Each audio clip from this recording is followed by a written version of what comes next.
Assalamualaikum warahmatullahi wabarakatuh.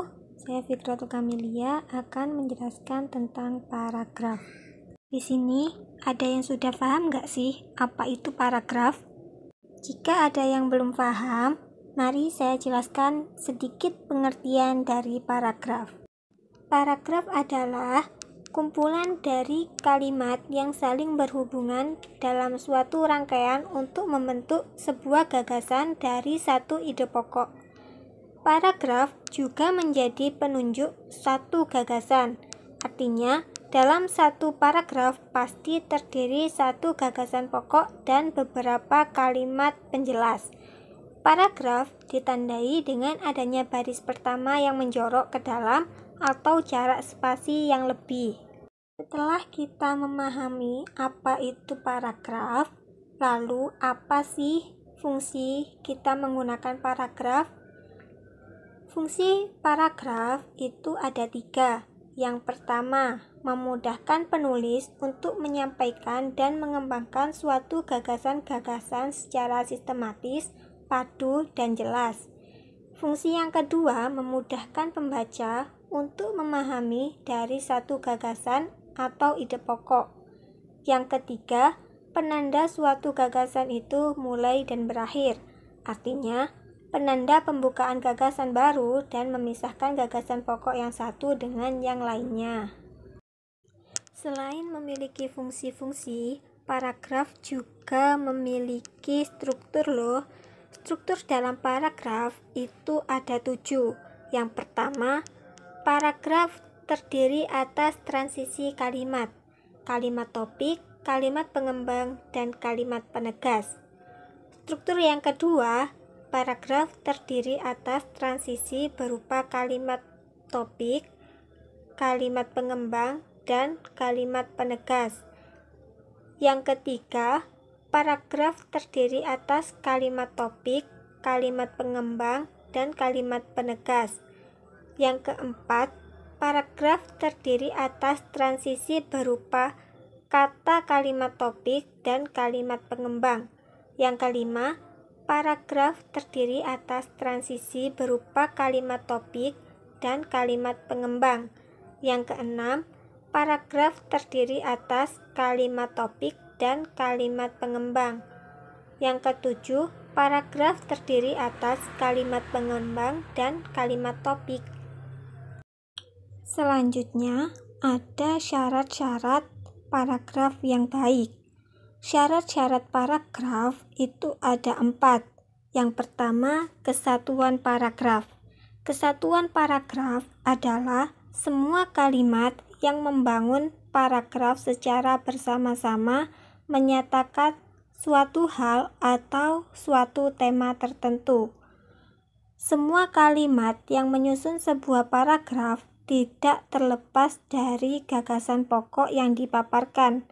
Kalimat-kalimat dalam satu paragraf harus saling berkaitan dan menjelaskan satu gagasan atau ide pokok dan tidak menyimpang dari pokok pembicaraan.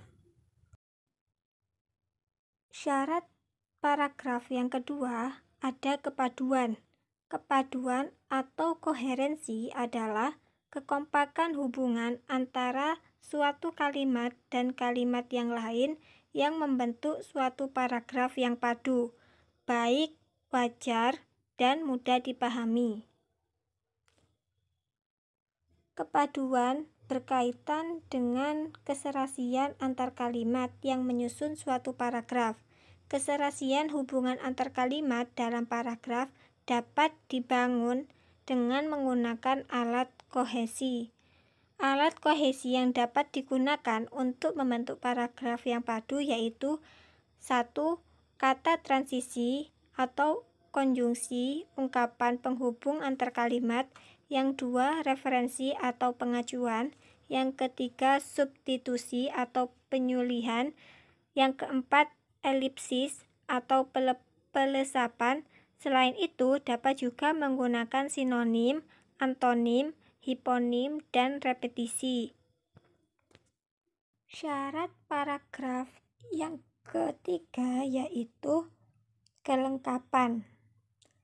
Kelengkapan ialah suatu paragraf yang berisi kalimat-kalimat penjelas yang cukup untuk menunjang kalimat topik. Paragraf yang lengkap adalah paragraf yang kalimat-kalimat penjelasnya menunjang kalimat utama atau ide pokok, yang artinya ide pokok dalam suatu paragraf tersebut dipaparkan atau dijelaskan dengan kalimat-kalimat pendukung yang cukup. Kelengkapan ini menjadi syarat karena menentukan ketuntasan suatu informasi dalam paragraf tersebut tersampaikan. Syarat paragraf yang terakhir yaitu panjang paragraf. Panjang paragraf dalam sebuah tulisan tidak sama, bergantung pada jauh atau dalamnya suatu bahasa dan tingkat pembaca yang menjadi sasarannya. Untuk materi selanjutnya yaitu tentang kesatuan dan kepaduan paragraf.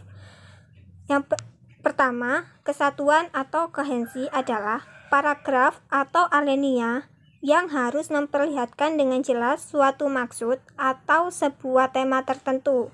Kesatuan di sini tidak boleh diartikan bahwa suatu paragraf hanya memuat satu hal saja. Sebuah paragraf atau alinea yang mempunyai kesatuan bisa saja mengandung beberapa hal atau beberapa perincian. Tetapi, semua unsur tadi haruslah bersama-sama digerakkan untuk menunjang maksud tunggal. Yang kedua, yaitu tentang kepaduan atau koherensi. Kepaduan atau koherensi adalah kekompakan hubungan antara suatu kalimat dan kalimat yang lain yang membentuk suatu paragraf yang baik, wajar, dan mudah dipahami. Kepaduan dalam sebuah paragraf akan terpenuhi apabila kalimat yang menyusun paragraf itu terjalin secara logis dan gramatikal, dan juga berkaitan satu sama lain untuk mendukung gagasan utama. Itulah materi yang dapat saya sampaikan. Untuk yang kurang paham, silahkan komen di bawah ya. Sekian dari saya. Wassalamualaikum warahmatullahi wabarakatuh.